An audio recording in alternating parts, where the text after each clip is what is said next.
You have to make it compelling. So, yes, exactly. and this is really at the key of Tesla. It is a car that you will covet, that you want to drive. That happens to be very good for the environment. Yeah, exactly. And I think this is sort of general advice I'd give to people starting companies, to entrepreneurs in general, is really focus on making a product that your customers love. And it's so rare that you can buy a product and you love the product when you bought it. There are very few things that fit into that category. And if you can come up with something like that, your business will be successful for sure. But it is generally true that innovation comes from questioning the way things have been done before. Yeah. And if in the education system you're taught not to do that, that will inhibit entrepreneurship. There's colonies elsewhere in the solar system and ultimately extend beyond our solar system. And so there's the defensive reason of protecting the future of humanity, ensuring that the light of consciousness is not extinguished should some calamity befall Earth. That's the defensive reason. But personally, I find what gets me more excited is the fact that this would be an incredible adventure. Maybe like the greatest adventure ever. And it would be exciting and inspiring. And there need to be things that excite and inspire people. Yeah. There have to be reasons why you get up in the morning. It can't just be solving problems. It's got to be something great's going to happen in the future. Yeah. People want to be more like you. Really? So, and for the fate of humankind, I think it would be great to have more Elon Musks. What do we need to do to become more like Elon? I don't know if I think it maybe sounds better than it is. There's a friend of mine who's got a great saying about creating a company. Trying to build a company and have it succeed is like eating glass and staring into the abyss. Well, so, I mean, what tends to happen is it's sort of quite exciting for the first several months of starting a company. Yeah. And then reality sets in, things don't go as well as planned, customers aren't signing up, the technology or the product isn't working as well as you thought. Yeah. And then that can sometimes be compounded by a recession, and it can be very, very painful for several years. Frankly, starting a company, I would advise people to have a high pain tolerance. Yeah, yeah. Do you fear that maybe in this generation or the younger generation that they don't have that perseverance and grit to take on these really tough challenges? I think some people do, and but no, I think it is definitely true that. I mean, maybe there are occasionally companies that get created where there's not an extended period of extreme pain, but I'm not aware of very many of such instances. So, but I do think that new great entrepreneurs are born every day, and we'll continue to see amazing companies get built. Yeah, but I would definitely advise people who are starting a company to expect a long period of quite high difficulty. But I mean, as long as people stay super focused on creating the absolute best product or service that really delights their end customer, if they stay focused on that, then if you get it such that your customers want you to succead, then you probably will. All right. You have to focus on the customer and delivering for them. Yeah, make sure if your customers love you, your odds of success are dramatically higher. Yeah, so I noticed I picked up two kind of themes from what you were discussing. One was somewhat audacious goals, and the other was, I don't think I heard you use the word profit in anything that you spoke about. You seem to be, each thing is pointed at like reinvigorating an industry or bringing back space missions. How much of your success do you attribute to having really audacious goals, or versus just not being focused on the short term, money coming in or investors? Unfortunately, one does have to be focused on the short term and money coming in when creating a company, because otherwise the company will die. So I think that a lot of times people think like creating a company is going to be fun. I would say it's not. It's really not that fun. I mean, there are periods of fun, and there are periods of where it's just awful. And particularly if you're the CEO of the company, you actually have a distillation of all the worst problems in the company. There's no point in spending your time on things that are going right. So you only spend your time on things that are going wrong. and there are things that are going wrong that other people can't take care of. So you have like the worst. You have a filter for the crappiest problem in the company, the most pernicious and painful problem. So I wouldn't say I think you have to feel quite compelled to do it, and have a fairly high pain threshold. And there's a friend of mine who says like starting a company is like staring into the abyss and eating glass. There's some truth to that. The staring into the abyss part is that you're going to be constantly facing the extermination of the company. Because most startups fail. It's like 90%, arguably 99% of startups fail.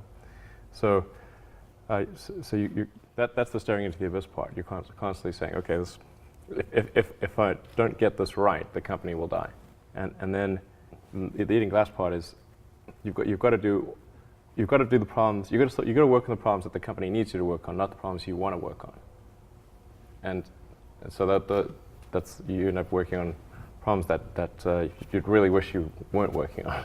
And so that's the eating glass part. And that goes on for a long time. So how do you keep your focus on the big picture when you're constantly faced with, we could be out of business in a month? Well, it's just a very small percentage of mental energy is on the big picture. Like you know where you're generally heading for, and the actual path is going to be some sort of zigzaggy thing in that direction.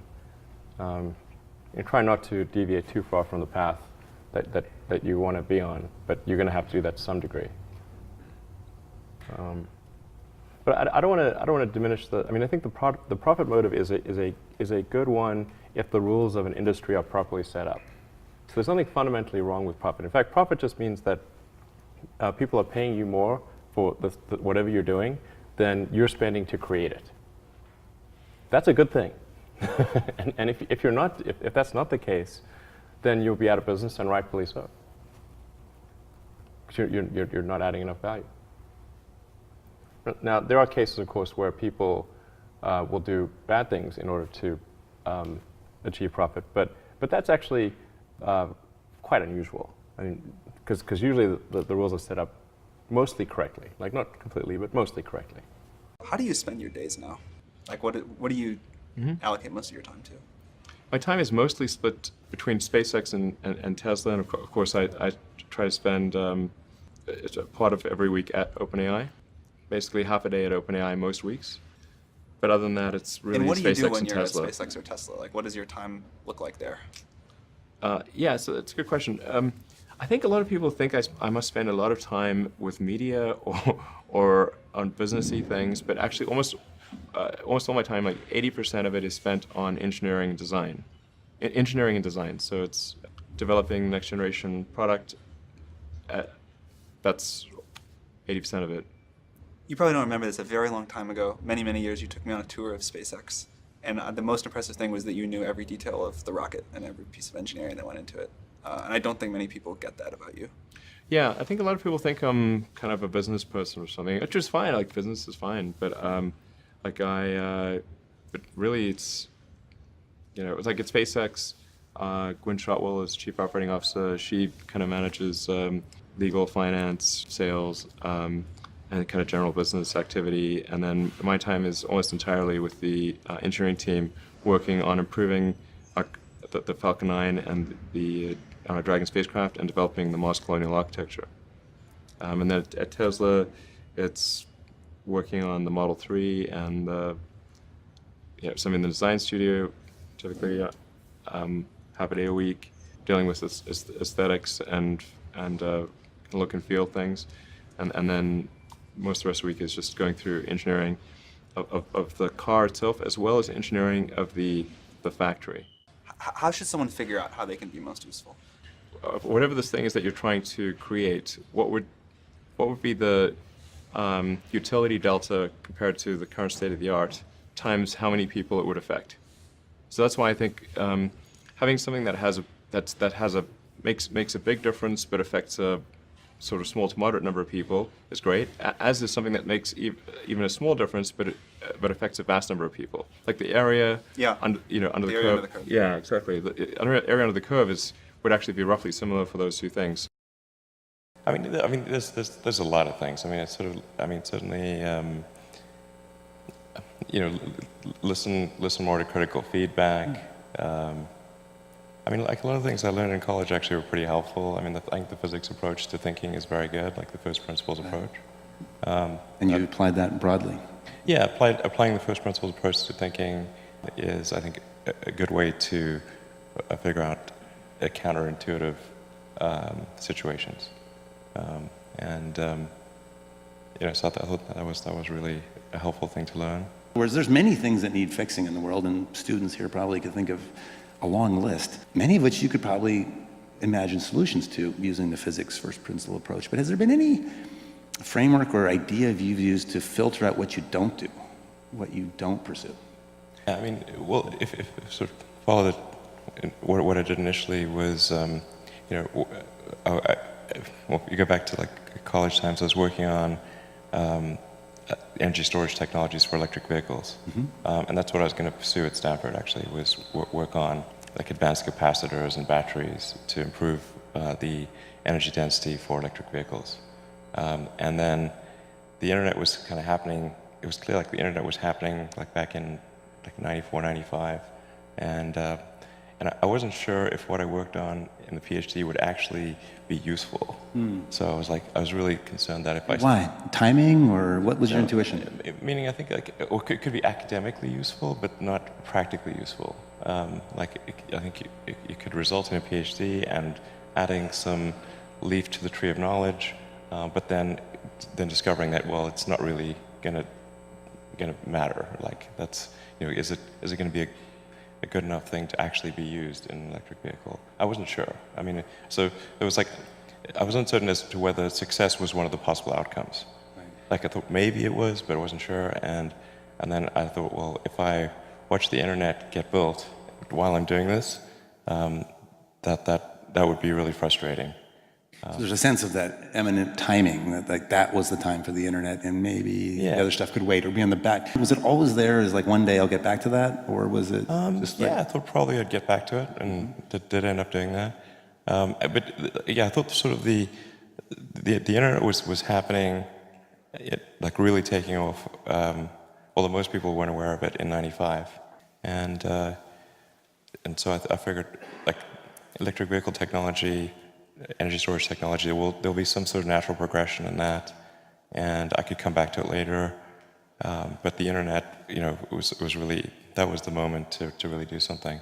Although in '95 it wasn't obvious that you could actually make any money on the internet. This was like nobody, until Netscape went public, I think at the end of '95, nobody even thought there was like you could make a valuable company on the internet. It wasn't as obvious as it seems now. Yeah, like now it seems really obvious, but back then it was not at all. And then the internet's also helpful because it's anything to do with software is a low capital endeavor. So I didn't have any money. I just had a bunch of student debt. But software you can just write, like by yourself, and you don't need a lot of atoms. Like you don't need a lot of tooling and equipment, and so it's not capital intensive. So the ability to start a company, if it's software related, and it's the first company, is much, much easier. Right. And It seems obvious now, but of course, the easier place to start, and then as you gain more of a personal reputation and have more personal capital, as some may or may not know, SpaceX was entirely funded by Elon for its first period, partially from, and in an era when others probably wouldn't have funded it, right, in those earliest days. Well, and actually, I mean, the precursor to SpaceX was not, the idea wasn't really to create a company. It was to try to figure out why we hadn't sent people to Mars. Going from PayPal to sort of the next thing, I was sort of thinking, well, is there some way to reignite the dream of Apollo? That says you have a useful company. But no, in a high growth scenario, you have a lot more inputs for future outputs, so that you have negative cash flow and lack of profitability, and which we currently have at Tesla. But in the long term, of course, that has to be fixed. There can't be negative cash flow in the long term, and that there needs to be a net positive output, which is sort of profits in the long term. But in the short term, when there's high growth, it isn't the most sensible thing. When you have this thing that every employee and customer knows is the purpose of the company, how do you see that flowing through to benefits for the company? I think having a purpose certainly is going to attract the very best talent in the world, because if people can, if there's something that's intrinsically enjoyable and the financial rewards are good, but then also it's something that's going to genuinely change the world, then I think that's a pretty powerful motivator. But I don't think like everything needs to change the world, you know? I mean, honestly, like there's lots of like useful things that people do, and I mean, I think really it should be like a usefulness optimization. Like just say like, is what I'm doing as useful as it could be? You're talking about the goal of an organization or The goal in general, yeah. And you know, just even if something isn't changing the world, if it's making people's lives better, I think that's great. And you know, even if something's like making only people's lives only slightly better, but it's a large number of people, then kind of like the area under the curve is quite good. So is that mathematical first principles of point utility and number? Exactly. Look at the integral. Yeah. Okay. Like, I mean, it's sort of like one could say like is like some app really making people's lives better? But if it's affecting a lot of people, even in a small way, then yeah, the sort of area is good. It's always really tricky to predict the future. I mean, some of it's pretty obvious. Like computing power is going to be just crazy. And the big change is the cost of computing power. Not so much the sort of circuit density, sort of the Moore's law thing. But if you look at, say, what is the actual dollars per instruction, and that is, I mean that cost is dropping exponentially. I mean, if you think about it, like if you're making a computer, you're rearranging silicon and copper, you know, so on a little chip. And once the capital cost of the development and the chip plant is paid for, the marginal cost of a chip is very, very tiny.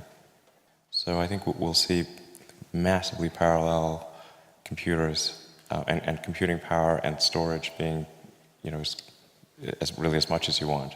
And it's interesting. I too start with that. Like if I don't know what else to predict, but as a foundational thing, this seems like the safest starting, you know, premise. But then, what does that ripple through to in fields like genetics and AI, which you mentioned, autonomous driving, space-related topics? I mean, just ubiquitous computing everywhere. I think AI is going to be incredibly sophisticated in 20 years. When does it first wake up? It seems to be accelerating, and the tricky thing about predicting things when there's an exponential is that an exponential looks linear close up, but it's not linear. So and AI appears to be accelerating, from what I can see. And do you look at autonomous driving and point AIs like the Siri-like functionality as your guidepost? Well, I had sort of a debate about something like, is AI accelerating or not? And like he was saying, well, what's the y-axis?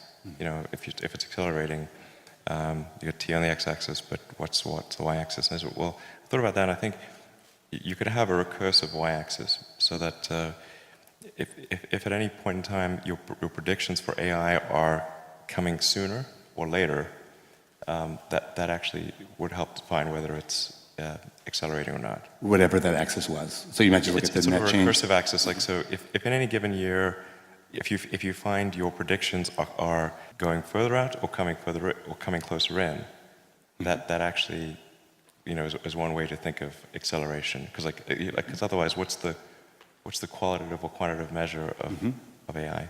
And I can certainly see that with autonomous driving. You know, 3 years ago, I thought it was 10 years away. And then 2 years ago, I thought it was 5 years away. Now I think it's 3 years away or less than 3 years away. Wow. So, and when you say away, like released to market, available for consumer adoption, as opposed to prototyping? No, I mean like the technology works. There's a sort of second question as to when regulators would approve it. Yeah. But like good luck with that.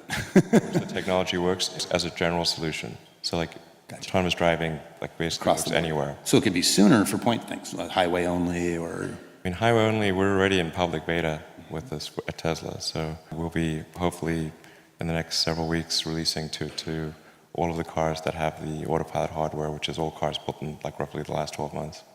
So for sure, ubiquitous computing, AI that's beyond anything like the public appreciates today. I think we'll have most of the new vehicles being produced being electric, and we'll probably have a supermajority of energy being produced being sustainable. So I think we're headed Solar towards a good track. primarily in your mind? Primarily solar, yeah. I think that those are sort of some good things. Like I think we'll be hopefully on a good path for sustainable energy. Sooner is always better, but I think by 2035, I think we'll be substantially, like most of transport, most of new energy being produced will be sustainable. Broadband everywhere? Broadband everywhere, yeah. And hopefully a small base on Mars, or a small city on Mars in 20 years, yeah. I think, City, did I hear? well, okay, fine, town, village. Hamlet. I mean, that's exciting. I mean, that could get people fired up about the future. Yeah, I do. I agree, exactly. I mean, so for sure, Mars and sustainable transport and like those items, I think are really, and sustainable energy, those are, I think, really cool things. I mean, in terms of getting excited about it, I mean, it's like, I think we'll probably start seeing like more like truly cyborg activity, like human brain like brain-computer interfaces. Okay. Like there's Alongside the AIs that are purely synthetic? Yeah, I think so. It's the only way we can relate, I think, and have a conversation. Yeah. I mean, there are amazing things happening these days. Like they've been able to figure out how to do an artificial hippocampus in rats and monkeys, and now they're looking at doing that to solve severe epilepsy. About half of severe epilepsy cases originate in the hippocampus, and by having sort of an artificially augmented hippocampus, they can actually solve the severe epilepsy cases. Other board members asked, and maybe in a cheering up kind of method, with some quoting Bill Gates or somebody that said, if you haven't failed, then you're not learning, or it's a paraphrase of the quote. And I remember your reply, and I have it written as a quote because I want to put it on a placard. Given the options, I prefer to learn from success, which I think is a great comeback. And so I guess I was curious in general, what do you think of the Silicon Valley mantra, fail fast, fail often, or as Esther Dyson says, always make new mistakes, as if failure is the crucible of learning? I'm curious if you had any further thoughts on that, and that maybe off-the-cuff comment you made out there. Well, I mean, there are many that sort of, I mean, I think there's like some entropic basis for this. Like there are many more ways to fail than to succeed. So you have to explore, I mean, particularly like for a rocket, there's like 1,000 ways to think and fail, and like one way it can work. So you could have a lot of rocket failures to explore all the ways in which it could fail. But I do think that one great thing about Silicon Valley is failure is not a big stigma. So it's like if you try hard and it doesn't work out, that's okay. Like you can learn from that and do another company, and it's not a big deal. And I think that's really one of the great things about Silicon Valley. Interesting. Do you also, I'm curious if either well, it seems to me that on the system design side, you can accommodate a likely failure of subcomponents, and so much of the elegance of, let's say, a Falcon 9 or a Falcon 9 Heavy as an ultimate incarnation of this vision of how the rocket should be built, to say, hey, parts will fail, but here's how the system can succeed. And I'm curious if there's any other thoughts along that, how to accommodate anticipated failure, and then also maybe managerially, is there ways that you motivate the team either in advance of failure to coach them on, hey, this is going to happen, or in the aftermath of failure to get them fired up to solve it and move forward when it might be dark times? And like, for example, notions like failure to launch, exploding on the pad, there's all these, it's a very visual, it's public spectacle when you have a setback in the rocket industry. And I'm curious how you manage around failure. I mean, I think it's like quite painful and difficult, honestly, and it feels terrible. The company is sort of looking to, me to, rally them, and so I do. But I honestly feel super bad. It's like a punch in the gut. Yeah. Yeah. I remember it's almost like like the stages of grief. I remember it. Yeah. I mean, it's particularly with rockets. It's just space is hard, and rockets tend to fail, unfortunately. And even when you've got like a lot of really smart people working super hard to minimize the probability of failure, it's still there, and it's quite significant. And people have asked me like, well, why are rockets especially hard? And part of it is like everything has to work the first time. Like there's no, you can't do a recall, you can't patch it. It's like 9 minutes to orbit or it's over. And then you can never test the rocket completely in the environment that it's actually going to experience. So you can't fully recreate something that's moving super fast in a vacuum on the surface of Earth. Like you can only really recreate that in space. Is that a limit of the simulation tools? Pardon me? Is that a limit of the simulation tools today, or is that a Yeah, fundamental? absolutely. If there's any error between the simulation and reality, and there's always some amount of error, then that can result in a failure. It's a really, really tricky one. It's like, in a software analogy, it would be like if you had to write a whole bunch of software modules and you can never run them together, and you couldn't run them on the target computer. Like when you're testing them, you'd have to test them individually and not in the actual computer that they're going to run on. Gotcha. Then you put all the modules together, run it for the first time in a completely different or very different computer, and it has to run with no bugs. That is difficult. Yeah. The software analogies to rocket design are deep. The modular reuse, I mean, there's many of these. Like, for those who aren't familiar, it's not like this is an aerospace engineer by traditional training coming, but is in fact radically changing the industry. I think applying a CS perspective to industry after industry, I'm like, how would a computer scientist or a physicist approach the problem, which oftentimes is a solution very unlike the industry incumbents. There's a certain elegance to it, at least from the outside. What do you look for in design? And related, if you'd like, what do you look for in art? Design might be more immediately relevant, but... I mean, you want to make something beautiful. You want to trigger whatever fundamental aesthetic algorithms are like in your brain. You have, I think, some intrinsic elements that represent beauty, and that trigger the emotion of appreciation of beauty in your mind. And I think that these are actually relatively consistent among people. I mean, not completely. Some people not everyone likes the same thing, but there's a lot of commonality. But I think it is important to combine aesthetic design with functionality. Like if you say like what was really hard about say the Model S or the Model X was to combine aesthetics and utility. So to balance the two. You can make a car look very good by giving it sort of certain proportions, like making it sort of low and slim, and if you do that, the utility is significantly affected. So the big challenge with the Model S was trying to figure out how do we get 5 adults plus 2 kids because we want to have sort of a 7-seater. The big challenge with the S was having a car that had a high utility and looked good, and the same with the X. So to make a sports car look good is relatively easy, but to make a sedan look good or an SUV look good is quite difficult.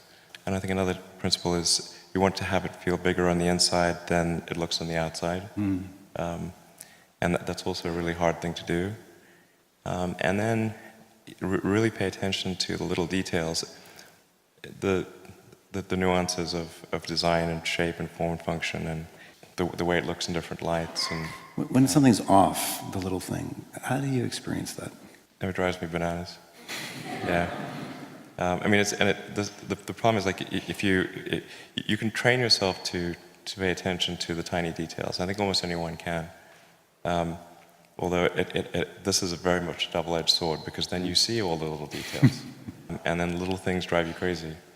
But like most people they don't consciously see the small details, but they do subconsciously see them. Like you sort of your mind takes in a gestalt of the overall. An overall impression, and you know if something is appealing or not, even though you may not be able to point out exactly why. And it's a summation of these many small details. So most of us experience it as oh, I think that's ugly, or I think that's beautiful, or like, wow, that's elegant, but can't break it down. You mentioned something in passing, like you can train yourself in this, though? Yeah, you can train yourself, I think. You can make yourself pay attention to why. Essentially bring the subconscious awareness into conscious awareness. God, I wish I could do that. How do you do that? Just pay really close attention. Almost like a meditation on the object and trying to find the details. Like, why do I not like this? Is that what? Yeah, just look closely and carefully. And for any given object, it's geometry. There's always something wrong somewhere all the time. And so as long as people stay super focused on creating an absolute best product or service that really delights their end customer, if they stay focused on that, then if your customers love you, your odds of success are dramatically higher.